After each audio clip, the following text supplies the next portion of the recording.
அறிவாளிங்க என்றைக்குமே அமைதியாக தான் இருப்பாங்க. பட்டன்னு பேசுனா குறை குடம் கூத்தாடும்னு சொல்லுவாங்க தெரியுமா? அதாவது குடத்த வந்து நிரம்ப கொண்டு போனால் கூட அந்தளவுக்கு சிந்தாது. அந்த குடத்த நீங்கள் இடுப்பில் தூக்கி வச்சு நடங்களேன் சும்மா டடக்கு டடக்கு டடக்கு டடக்கு தண்ணி அங்கங்கேயும் ஆடிக்கிட்டே இருக்கும். இன்னொரு நல்ல ஒரு எக்ஸாம்பிள் சொல்லலாம்.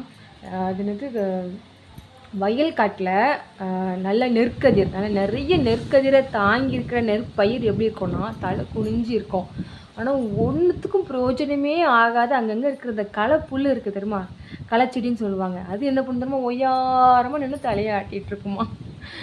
இதுதான் நல்ல படிப்பாளிங்க. என்றைக்குமே வளன்னு பேச மாட்டாங்க. நான் புத்திசாலி, நான் அப்படி இப்படின்னு எதுவும் சொல்ல மாட்டாங்க. எல்லாத்துலேயுமே குறையாக இருக்கிறவங்க, அதாவது அரைகுறையாக இருக்கிறவங்க என்ன பண்ணுவாங்கன்னா, நான் அப்படிட்றா, நான் இப்படி, என்னை பற்றி தெரியுமா, நான் எப்படிப்பட்ட ஆள் தெரியுமா, என் அறிவு என்ன தெரியுமா, என் படிப்பு என்னன்னு தெரியுமான்ட்டு ஓவரால் வந்து பேசிட்டு அளவாங்க. இதுதான் இந்த கதையிலேருந்து நான் சொல்ல வர கருத்து. உங்கள் சுச்சுவேஷன்லேயும் உங்கள் குடும்பத்துலேயும் உங்கள் ஃபேமிலிலையும் இந்த மாதிரி சில பேர்லாம் இருப்பாங்கன்னு நினைக்கிறேன். இருந்தாங்கன்னா அவங்களுக்கு அந்த வீடியோ கொஞ்சம் ஷேர் பண்ணி விடுங்க, கொஞ்சம் நல்லா தான் இருக்கும். சரி, ஓகே, நாளைக்கு நம்ம அடுத்த வீடியோவில் மீட் பண்ணலாம். தேங்க்யூ.